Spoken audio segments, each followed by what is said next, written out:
Bonjour à toutes et à tous et bienvenue sur la chaîne de la Team Entrepôt, c'est Arnaud et aujourd'hui on se retrouve pour une vidéo de présentation des règles de Cardfight Vanguard et notamment de Cardfight Vanguard Overdress, donc le nouveau format de Vanguard. Cette vidéo sera la première d'une série de 2 vidéos.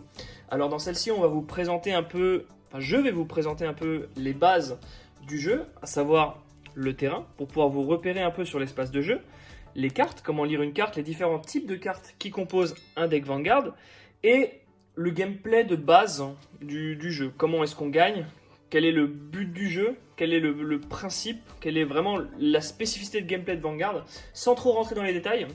Et ensuite, au cours d'une deuxième vidéo, avec Axel, on vous a fait un super match grâce à ces démo decks qui coûtent, enfin ces trial decks qui coûtent 4 €.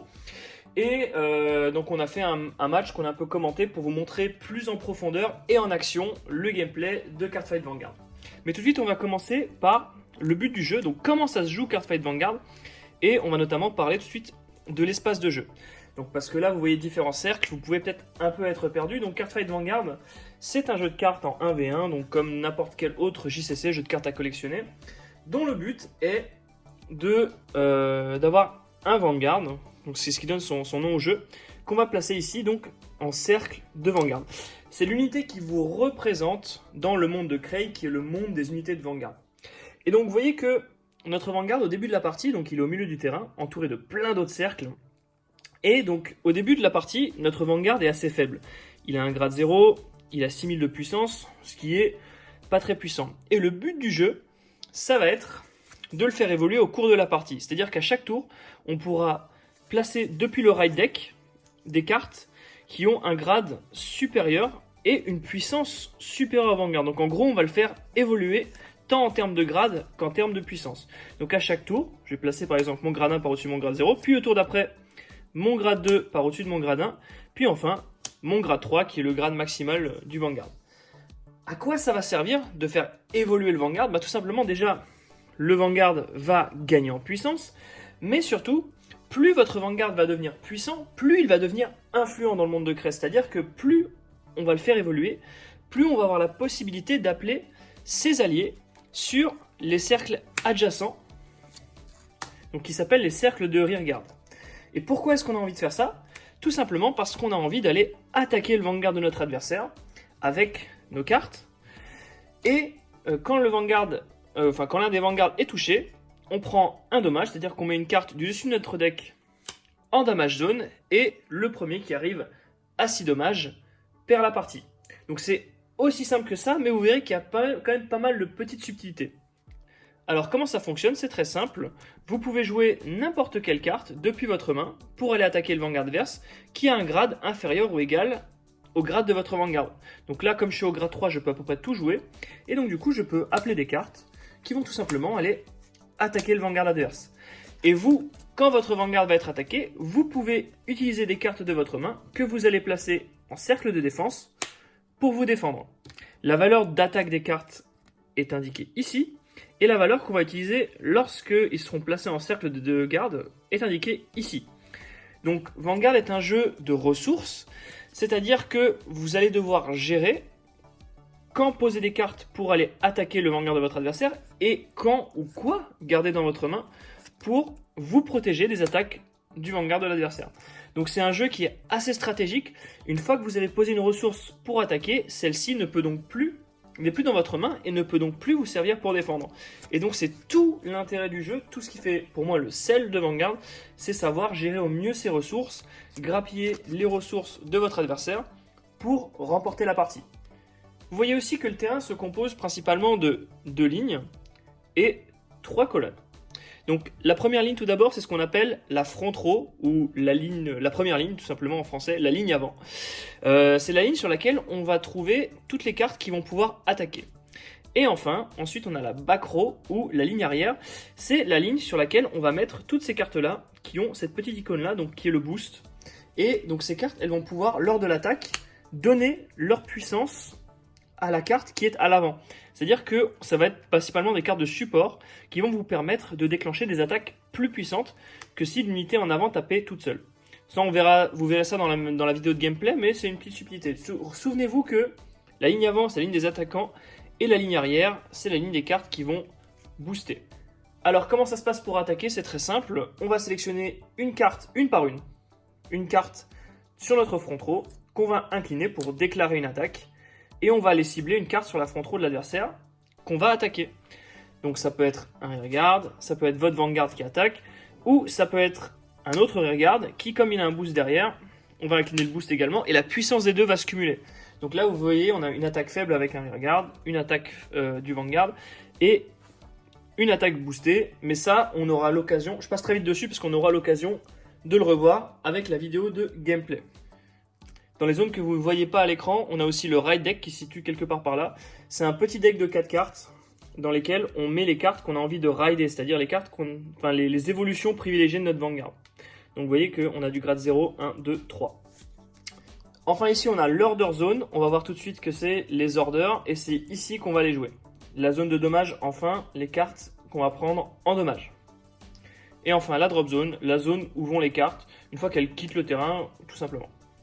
Alors on va maintenant parler des différents types de cartes qui composent un deck Vanguard. Alors il faut savoir qu'un deck Vanguard contient 50 cartes au total, donc Ride Deck de 4 cartes, comme on l'a vu, plus 46 cartes dans le deck principal, aussi appelé le Main Deck. Vous avez 3 types de cartes dans un deck Vanguard. Vous avez les unités normales. Je vais passer très vite sur les caractéristiques principales des unités sans rentrer trop dans le détail. Donc vous avez le grade. Principalement, le grade, c'est l'information qui est la plus importante parce qu'elle vous dicte quand est-ce que vous pouvez jouer la carte sur le terrain.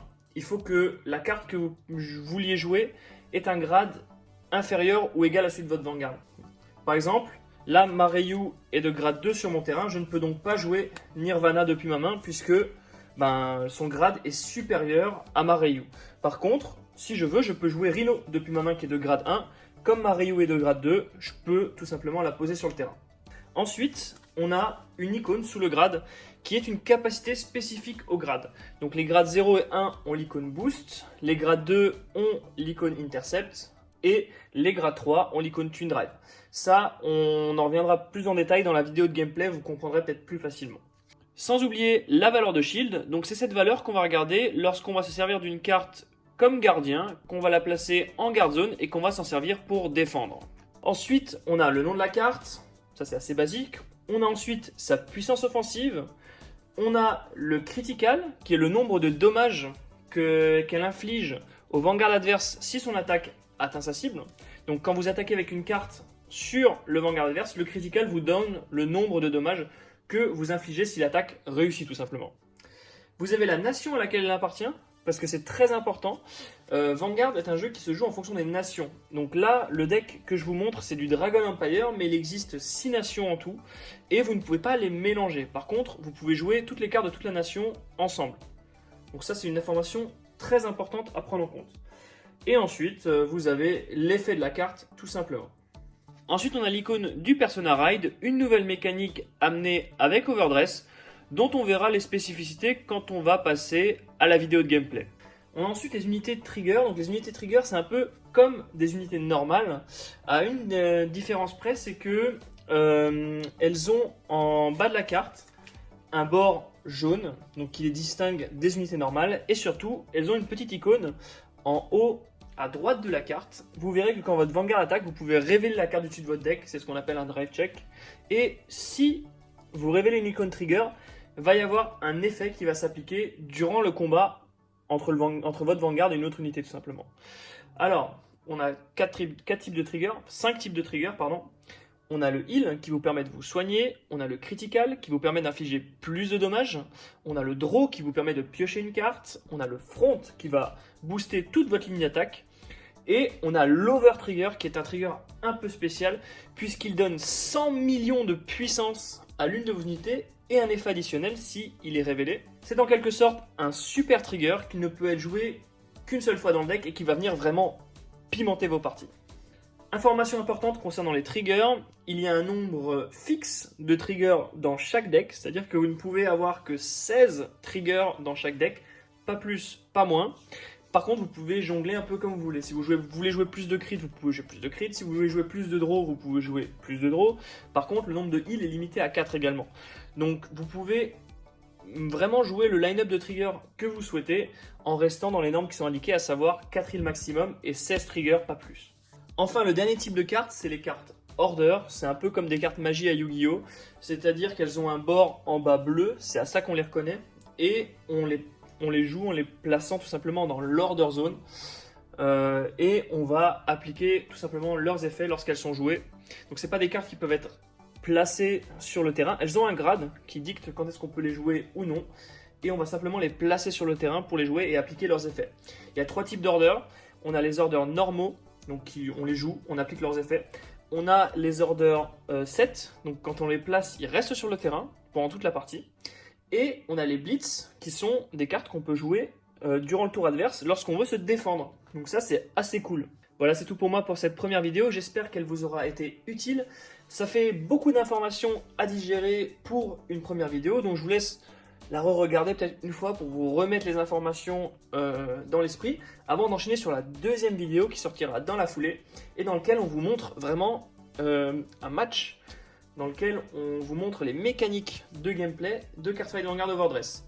Voilà, je vous rappelle que les decks sont disponibles sur le site de Parkage. Ils sont tous à 4 €, donc c'est un bon point d'entrée pour commencer le jeu tout simplement. Vous prenez le lot de 5, c'est 18 €, comme ça vous pouvez tester un peu toutes les nations et tous les gameplays, et vous pouvez un peu faire des soirées avec vos amis. Nous on en a fait à l'entrepôt, c'était super cool. Donc voilà, j'espère vous retrouver pour la deuxième vidéo dans laquelle on joue à Cardfight Vanguard Overdress. Merci à tous, portez-vous bien, salut!